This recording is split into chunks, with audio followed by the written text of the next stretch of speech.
And welcome to the Relationship Restaurant. We are Poppy and Jeff Spencer. This is episode 35, and we're going to be talking about one of the topics that we so love to talk about, the Myers Briggs.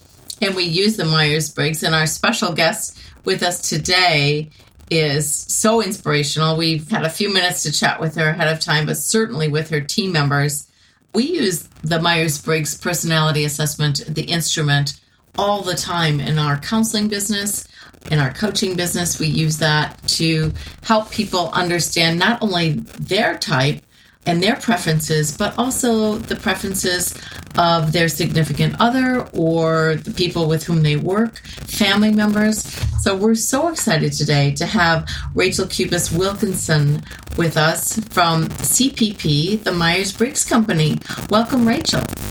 Thank you so much. It is such a pleasure to be joining you guys, to be talking with you as well as with your listeners, and really appreciative of you guys just opening up the doors of the Relationship Restaurant to us. Well, we're excited. You know, in the Relationship Restaurant, we always strive to create and talk and move through heart-healthy communication. And that's always our goal, to serve that up. So I'm excited because I never knew we had doors here before, Poppy.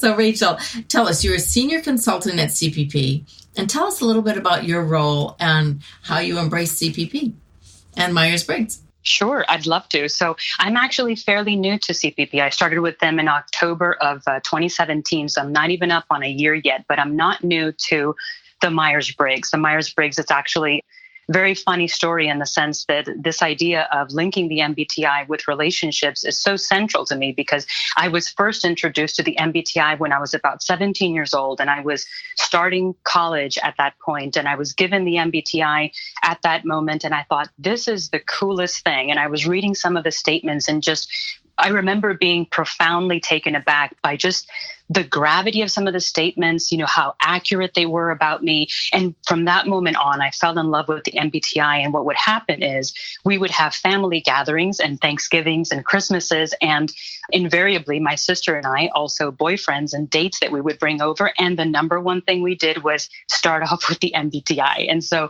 I actually became very interested in the MBTI, just kind of personally that way. And I did what we naturally do when we're interested, and, perused the internet, found my favorite websites, looked at all kinds of blogs. And then a few years later, early on in my career, I decided to go get certified. And I got certified in the MBTI, and I used it in my own consulting business, really because I'm just passionate about developing people's potential. And then last year, in the midst of working in that side business, also working in a consulting business with my husband, an opportunity came up with CPP, and long story short, I just couldn't pass it up. They're an amazing company.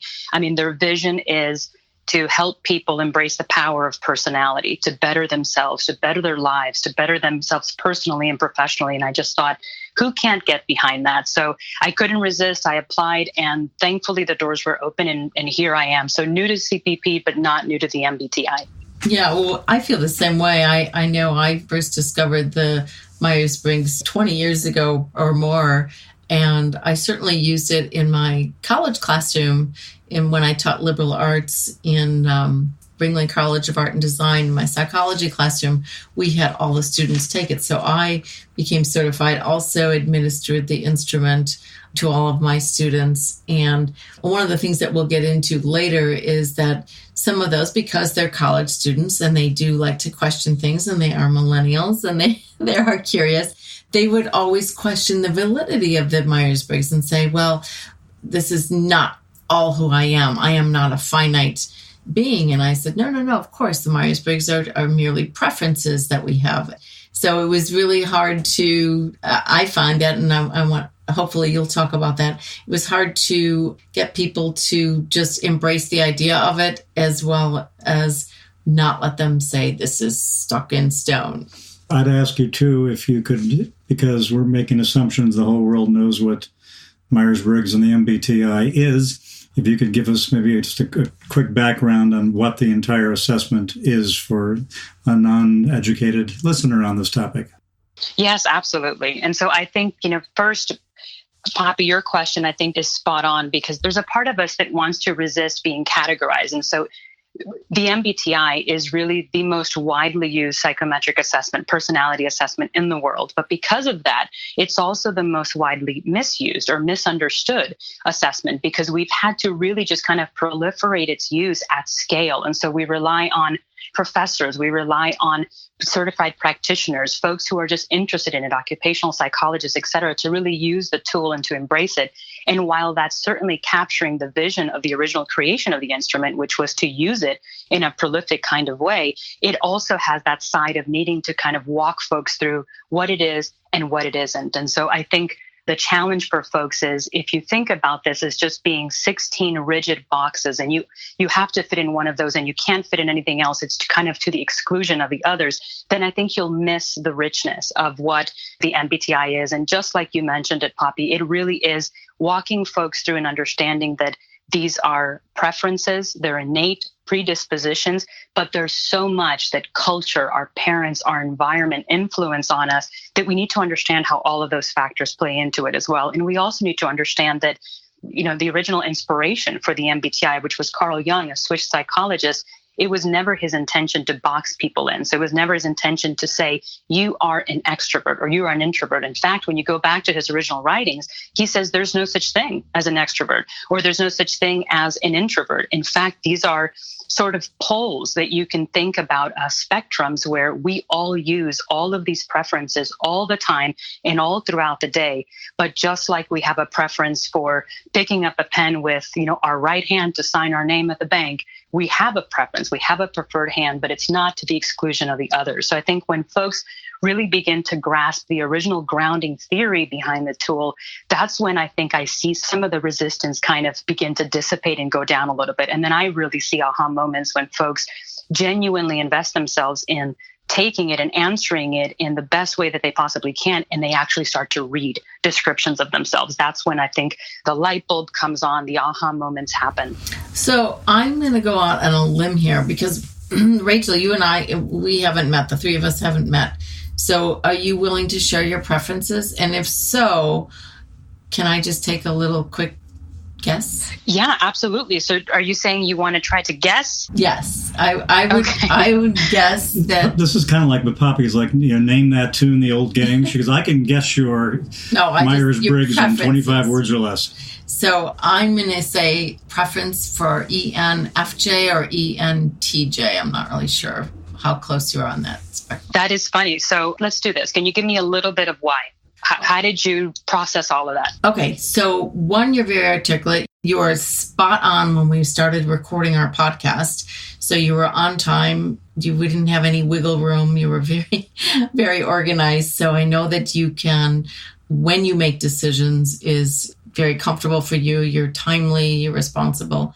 You're not going to fritter away time. You're going to be sensitive and respectful of that. So that's where I got the J. The E, I think you're pretty comfortable talking about it. You shared earlier that you did this with family and friends, and it sounds like you spearheaded that. So maybe you were the extrovert who rallied everybody in to embrace and learn more about the Myers-Briggs. I think you're intuitive because you can apply and adapt your creativity and say, hey, wait a minute, this can be used in the workplace, but it also can be used in personal relationships. So that's where I got the N for intuitive. And I'm taking a guess on the F because of your wonderful way that you say you embrace family and maybe you're a feeler. So how close did you get? So the reason I asked you to explain the rationale is because I think what you're doing is such a natural human tendency, right? We want to take information, and if we're taught anything, if we're taught a theory or anything at all, we want to be able to apply it. And that's what we want folks to do with the MBTI. Now, we caution folks with guessing people's type, of course, because what happens is you're only given what I want to show you. You're only given my express behavior. So in my particular case, my preferences are actually for INTJ. Okay. And so some of the things that you were mentioning, I have a preference for introversion, but I've learned at this stage of my career when to turn on that extroversion. And also when I'm really interested in something, you can't get me to shut up. which is why the MBTI was kind of a focus in Thanksgivings and family gatherings and such. But, on the normal, I'm actually far more private, reserved, contained.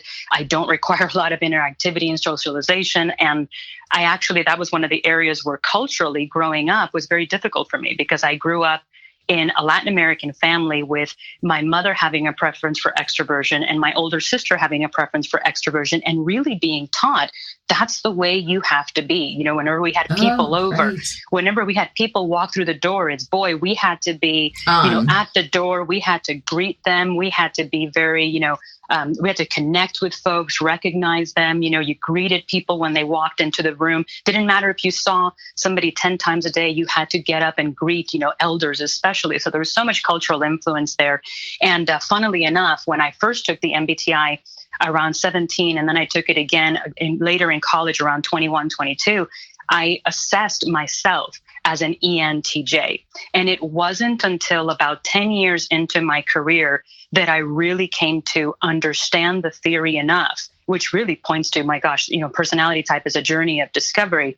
And I was able to figure out, really, I have a preference for introversion and extroversion. I can do it, but it really does drain me. And I was pushed in that direction. But, now that I'm an adult and I live on my own, and now that I'm also married with a husband who has a preference for introversion, that introversion really does shine. That's awesome. So can you just, for our listeners, and it would be better coming from you because you're the expert here, just share just in a nutshell, the preferences: extroversion versus introversion, intuition versus sensing, thinking, feeling, and then perceiving and judging. Could you share a little bit about what we get from those letters? Yes, absolutely. So there are these four, I've heard them called all kinds of things, fancy words like dichotomies, polar opposites.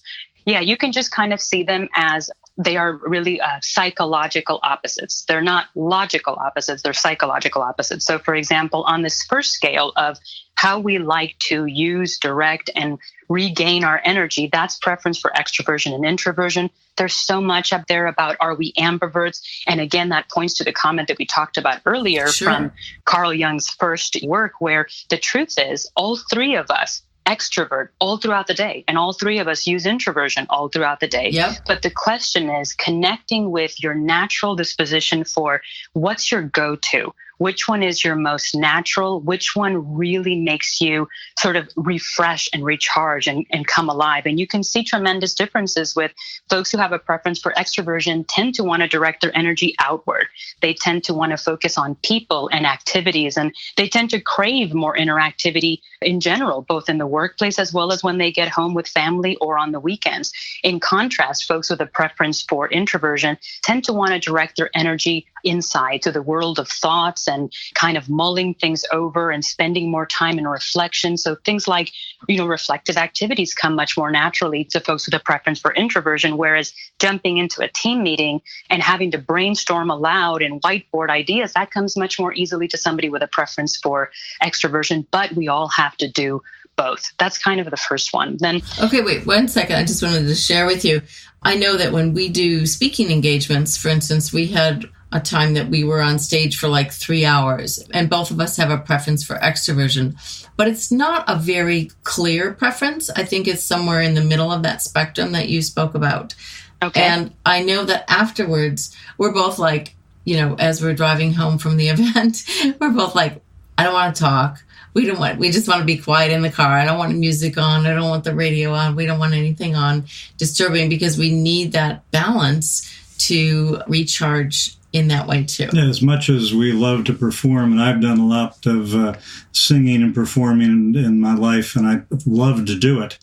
Still, when you put out that much energy for a sustained period of time, you do need to shut it down and let it sort of build back up again. Absolutely. Well, I think what you guys are highlighting is spot on. One of the major misconceptions with this particular preference pair, and also with all of the research that you do now about, being an ambivert, because there's this idea that, if you have a preference for extroversion, you want people 24/7. You're ready to go from one team meeting to the next, one dialogue to the next. And the reality is what you're describing is indicative of Jung's original original work. We all need a balance. The question is just, what is your go-to? So you both use introversion quite a bit as well. Sure, absolutely. I mean, you'll find us at home. We rarely have external noise. Ambient noise is very quiet here when we're working. And so that when we are out in a public arena or venue, we can be 100%, Otherwise, if we're depleted in that area, it's not. So we totally understand. Okay, so sensing and intuition. So sensing and intuition, we shift gears here to really, how do you prefer to take in information? So a really important dichotomy in that sense, because it's about how we prefer to learn, what kind of information we trust and rely on. And so here, when you are, let's say, in a relationship or in a work project with folks of very different types, there can be some significant sources of conflict, because somebody with a preference for sensing, they really want to actually take in life, so to speak, through their five senses, through their immediate experience. They are very concrete. They tend to be really realistic, and they tend to want to take things in very sequentially. So I'm a college professor as well. I adjunct courses in leadership, and my students with a preference for sensing are the ones who hold me to the syllabus. They hold me to the sequence of the syllabus. They're the ones who say, now, hold on, how did you make the leap from this idea to that idea? And I have to take a step back sometimes and remember to lead them through the sequence, because with me having a preference for intuition, my natural tendency is to jump more to the meaning, to the big picture, to the connections of things. And because I do that internally, folks don't always see that. So that's kind of the big difference there. And we can see, because it's the kind of information that we like to take in, that's also another way of saying it's the kind of information you trust. So if you're in a project, or if you're in a relationship with someone and you're having to approach life and approach an issue or discuss an issue, and you have somebody with a preference for sensing who says the only thing that really matters or holds weight here are the facts, the concrete details and facts. And then you have somebody who says, no, I think what holds weight here is the possibility that lies in the situation, where we can go in the future, the change that can take place. There could be a real clash between those two. And similarly, if you end up being paired up in work projects with a similar preference, or in a personal relationship with someone of similar preferences, you can really just feel like you click. And I don't know if that's happened to any of you guys, but I feel like I can meet somebody at Starbucks, I can meet somebody in the supermarket, and we can sort of gravitate and really just click. And what you end up finding later on, because I don't issue MBTIs in the supermarket, but what you later discover is you actually find out what it is you kind of have this feeling of kindred spirit, because you talk the same language, you kind of think the same way. I'm going to give you a great example of that too. I don't know if you had a chance in looking at our background. Poppy and I were college sweethearts who were separated for 32 years. And when I did reconnect with Poppy, I was stunned how easy it was to reconnect, how we thought and felt and acted the same about so many things. And then upon, of course, doing our Myers Briggs, we determined we had the same Myers Briggs types. Preferences. And so it was very obvious to us that it wasn't a surprise anymore that we clicked so beautifully 40 years ago as well as we did 32 years later. That's such a beautiful story. And I think it's the same thing in my relationship. My husband, who is fine with me sharing his preferences, he has a preference for intuition and for feeling. I have a preference for intuition and for thinking, but that commonality of intuition is the basis. It's the basis for our relationship. It's the reason why we went from, dating to serious relationship. Sure. And that's one of the things that we talk about is, look, if we take the Myers Briggs instrument out of the boardroom and put it into the bedroom, can we transcribe everything we know about Myers Briggs and apply it to our personal relationships? You certainly alluded to that before. I think you would be doing a disservice to yourself if you didn't. I think that, obviously the motivations for change, because I think the use of the MBTI implicitly requires that you are both desirous of increasing your self-awareness, but also to some degree, even if it hurts a little bit, willing to change a bit, willing to adapt your behavior and just say, how well is this working for me? And if it's not, where might I need to change? And that's something that we can do across all spectrums of our lives, professionally as well as personally. I think the only thing that changes, perhaps you could argue that the substance or the value of the relationships on your personal life should take a tremendous preference and therefore maybe the greatest portion of your investment. Certainly you want to invest, Poppy, more in Jeff than you might in a coworker to some degree, but you want to invest in both. And so I think there's absolutely just a difference in kind of motivation, but I think we're doing a disservice if we're not using it in both contexts. Well, obviously we agree as well. And we find it so helpful to share that with our clients as they navigate through challenging issues and events that occur in their lives. It's a way for them also to, what is the word I want to say? Almost detach a little bit from the emotional overwhelm that they might be feeling and look at something that gives them a certain foundation for them to explore why their interactions may be a bit muddied or a little confusing.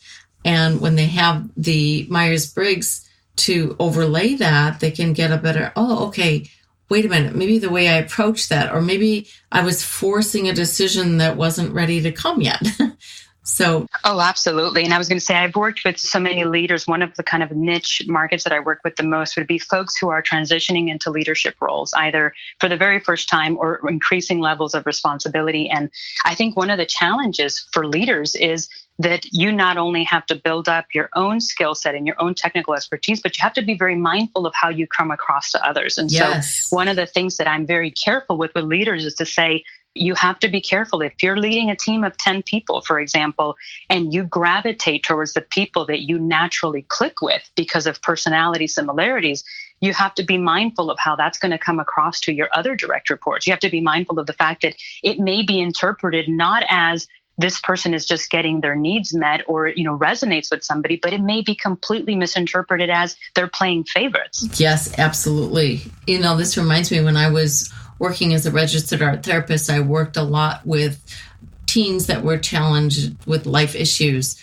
And so often many of the teens had a preference for introversion. And so I would have to modify completely the way I approached them.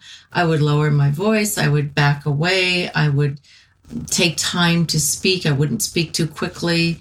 And so there were so many different ways that I modified once I knew how they were. And of course, with my students as well. I mean, I'm sure you have that too, right? You modify the way you approach people that you're training or are getting into leadership roles, right? You do, absolutely. And, and kudos to you, I think, for be willing to make some of those changes for the needs of others. But I think that's where we want to split that line of, we don't want folks to sort of quickly categorize and box people in, but we do want folks to actually recognize what is the behavior that folks are exhibiting to me so that I can model that back? Because it's generally a very good rule of thumb that if I'm speaking to you in a certain tone, in a certain way, if I'm giving you moments of pause and introspection and reflection, I'm giving you behavioral cues about my personality type. And you can in turn use those to sort of model that back to me, which is, I think, exactly what you were describing. And such a good approach just to honor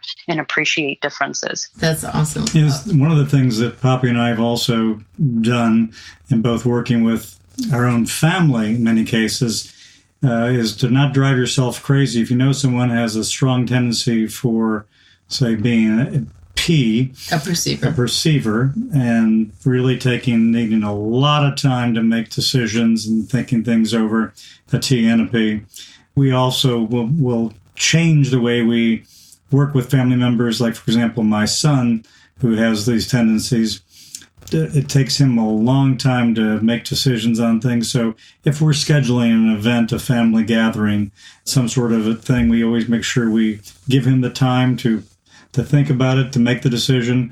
And we also might even do things like... when the arrival time is... we might lie about the arrival time and tell them it's an hour earlier than it really is. Oh, my goodness. That's funny. I mean, it sounds terrible, and... hey, if you're listening, we still love you, but it's really a mutual respect thing. It's respecting where he's coming from and respecting the person that's hosting the event to be there on time.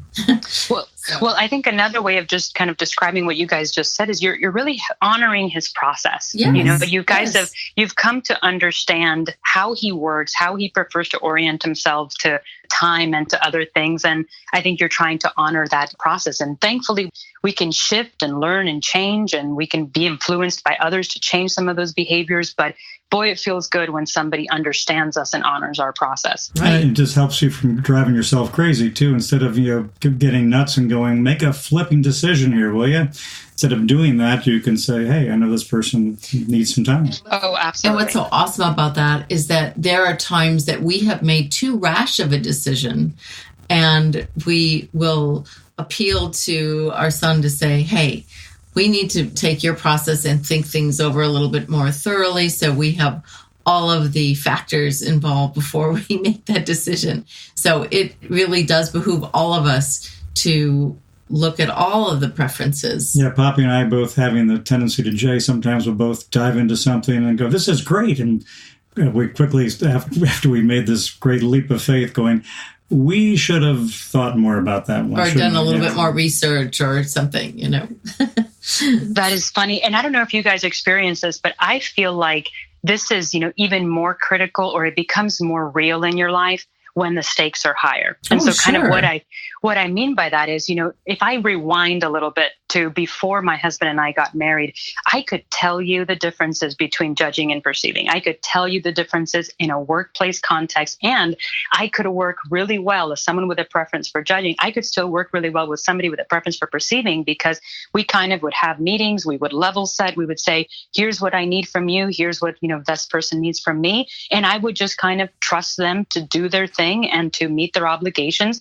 And when I came into a personal relationship, with my husband, and we're very traditional, so we got married and we moved in the day after, and everything was new. We became newlyweds as well as roommates, at the same time. And I can tell you that preference pair became totally real to me in a very different context. And all of a sudden, the stakes were much higher, because this wasn't somebody that I was just relying on for a portion of a project. This was a life partner. Sure.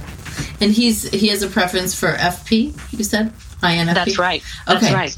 So let's for our listeners, let's go back through. So we have sensing and intuition, and then how about feeling and thinking? Okay, so feeling and thinking is where we make the shift now, where you've taken in information, and now the very next natural thing for you to do is to do something with that information, and it's about making decisions. So someone with a preference for thinking tends to approach decisions in a very objective kind of way. If they want to step outside of the decision and they want to weigh the pros and cons, they want to logically assess it, and they want to say, here's the quote unquote right thing to do, regardless of, how challenging it may even be for them personally, regardless of how much it may hurt, so to speak, for them personally.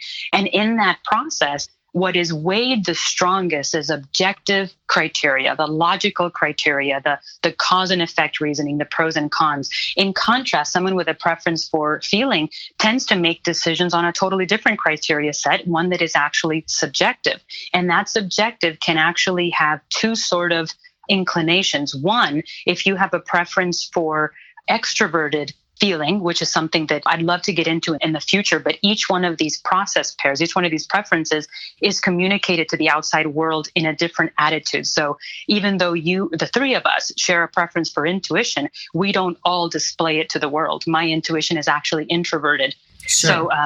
So that's something we could talk about later. But the interesting thing here is if you have a preference for feeling, and your drive might actually be, how is this going to affect other people? Is this decision going to disrupt the harmony between myself and between these other folks, or between this important relationship here? And that subjective criteria ends up weighing the most. And similarly, if you have introverted feeling, then it's more of, how does this decision weigh against my value system, against my own sort of internal sense of, my compass? Is this going to throw my compass off of what I believe in, what I stand for? How does it align? And so folks with a preference for feeling are kind of on a constant journey to make sure that ecosystem of their values and harmony and inner harmony and harmony with others is in alignment with their decisions. And so you can tell how differently decisions can be approached, and how this might actually be impactful in both a workplace context and then especially in relationships.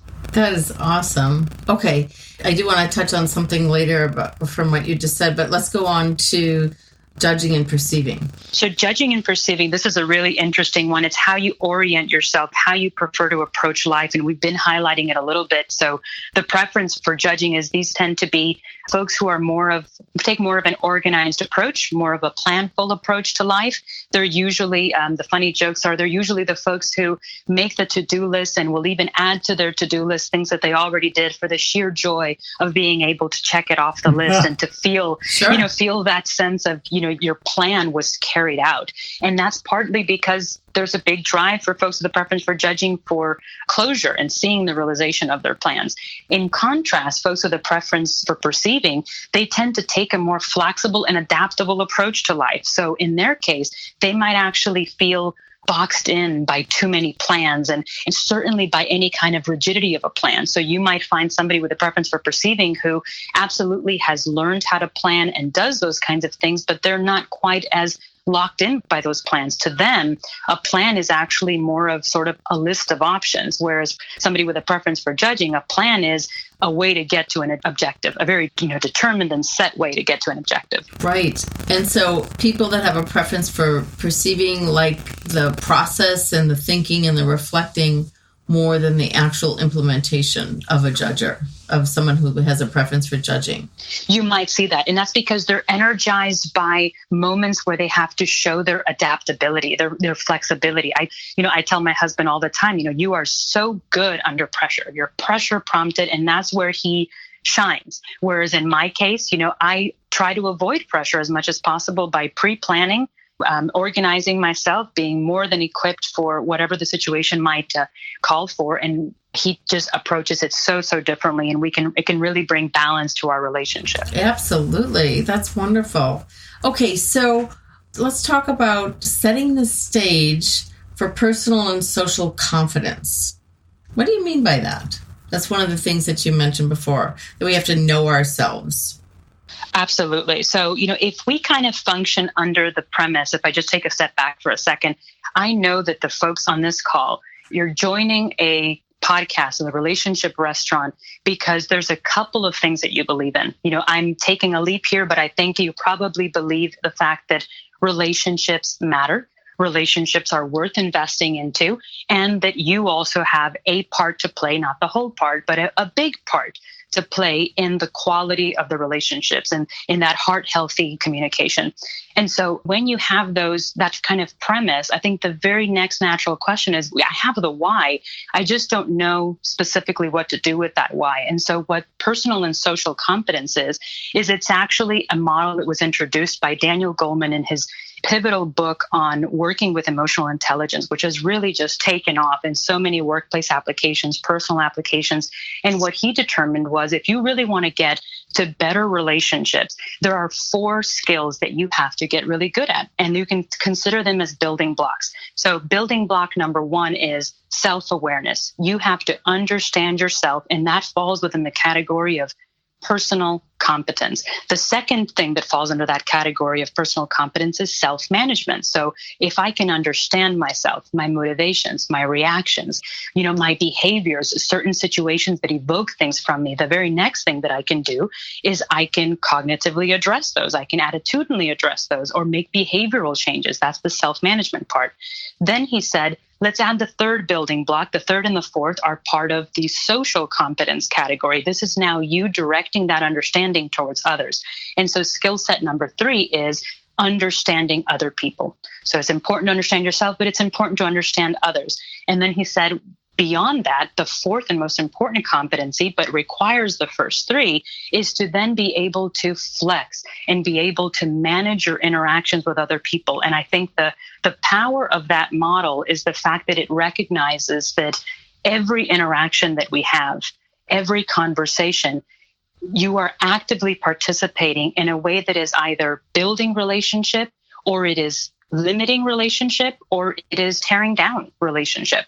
And so that's what that model really speaks to. It's the what of what we need to do, what we need to be able to do from a knowledge and a skills standpoint to improve our relationships through our interactions. That is awesome. You're so chock full of such valuable information. We totally appreciate that. Oh, well, that's very kind. One of the things that we've bumped up against, and I'm certain that the team members at CPP have also bumped up against is the validity of the Myers Briggs Type Instrument. And so there are many people that we have worked with, for example, our clients, and they say, oh yeah, I took it online. It was a 5-minute assessment and I forgot my letters. I'm sure that's something that you often hear too when you approach customers. So could you speak a little bit about that and why the Myers Briggs Type Instrument is so valuable for personal and corporate relationships versus, I'm just taking this little online test that some other company is putting out there? Absolutely. So I think, first from a personal standpoint, because the MBTI needs to be meaningful to you first before you can apply it in any kind of context or to anybody else. When I encounter folks and students, for example, and I dig into their experiences, in many instances, I think what happened is they weren't given the proper instructions for what this even was. The MBTI is about personality preferences and your innate predispositions. It is not measuring your skill. It is not measuring your IQ. And it is measuring just healthy aspects of your personality. It's not going to bring out crazy skeletons in your closet, those kinds of things. And what it's really trying to get at is it's trying to get at what do you look like? What do you prefer? What are your go-to desires and actions? And what we like to call a shoes off self. So if you don't have pressures from work, if you don't have pressures from a spouse, from a partner, from family and loved ones, what is your go-to across all of these? And I find that that is really half the battle and helping folks understand the value of the assessment. And when we can bring folks through that sort of mind-setting process and they can really in earnest take the assessment that way, then it's just a matter of really using those aha moments to then begin to say, how do we now apply this information? So I think on a personal level, I would be very surprised if folks who listen to the Relationship Restaurant haven't taken the MBTI once, twice, maybe several times in their career, and they were either not prepped enough for it or appropriately enough, or unfortunately, they were maybe given a very quick description of their type because there wasn't the time for somebody to do a one-on-one professional debrief with them and to have a discussion about what this actually means, which is unfortunately something that happens quite a bit with folks who take it. So I would just say the first thing is it's got to have personal meaning for folks, and that really does require an ethical process, just like any other personality or psychometric assessment would require. From a technical type of standpoint, the MBTI is really rich in its history. The first occurrence of the MBTI appeared way back in 1942, and there's been a tremendous amount of revision of the MBTI to continue to check the questions, to begin to create a globalization of the instrument. It is now available in 21 languages with much more work being done to make sure that a person taking it in the US and a person taking it in the UK and a person taking it in Central America will all have the same level of reliability and validity. And there's just a tremendous amount of research and investment that has gone into the validity of the MBTI to the degree that I think the last time I looked, the library, so to speak, of research into the MBTI contains more than 10,000 articles and books and references around its validity and reliability. And that library is actually centralized and maintained by the Center for the Application of Psychological Type, CAPT, which is based there in Gainesville. And folks who are truly interested in kind of that science between the reliability numbers, the validity numbers, they can actually go online. They can go to mbtionline.com and read all about it. And there's a tremendous amount of information there. But I think just for the folks who just want to know kind of where did this even surface from, it started way back in the 40s, and now we're on to a revised edition that came out back in 1998. And that revision has been tested with a nationally representative sample. And we've actually found that there's a very high degree of consistency and reliability across all four of those preference pairs. Statistically, actually 0.90 or greater for folks who are very interested in the exact number of it. That is awesome. Okay, and then tell us about CPP, because your company, CPP, the Myers Briggs Company, publishes a free updated MBTI form, manual, right? A supplement? That's right. So folks who are very interested in the reliability and validity, so if you've gone out and you've gotten certified in the MBTI, you have a lot of resources, but you can always go also to cpp.com MBTI validity. And you can look at all of the validity figures, all of the statistics, and all of the research work that has been done for the MBTI, just so that you can kind of immerse yourself in the true depth of this work, even as you're considering perhaps going to get certified in the MBTI. That might be a good starting point. That is awesome. Okay, so Rachel, we're just winding up here now. What's one thing you want our listeners to take away from your wonderful contributions today?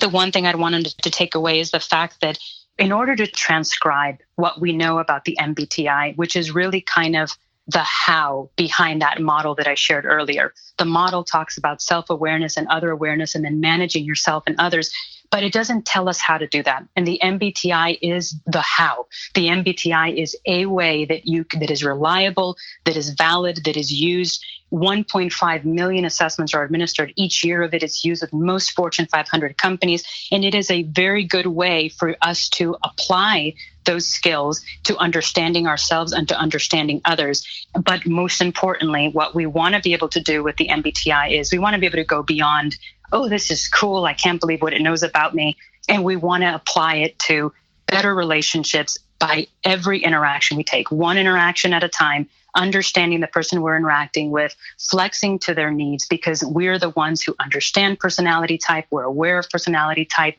and we invest in others by flexing to them. Well, Rachel, we can't thank you enough. This has been, fascinating for Poppy and I as students of the MBTI, and we're so appreciative of the time and effort you gave into sharing so many insights with our audience, and we look forward to, hopefully, we need to get her back. She's too good. Yes, we'll have to come back, and we'll have to talk about soulmatedness and kindred spirits. And I think my favorite takeaway that really gave me a good visual is that the Myers Briggs preferences are your shoes off model. I really like that. It was a perfect example. So thank you, Rachel. And so we are Poppy and Jeff Spencer for the Relationship Restaurant. All right, Rachel, thank you so much. Thank you so much. It was great having you on, and we look forward to having you back. This is my pleasure, anytime. And you can find us at poppyandjeff.com, poppyandgeoff.com. And we are so delighted to have had Rachel Cubas-Wilkinson from CPP, the Myers Briggs Company, on our show today. Thanks all. Have a heart-healthy week. See ya.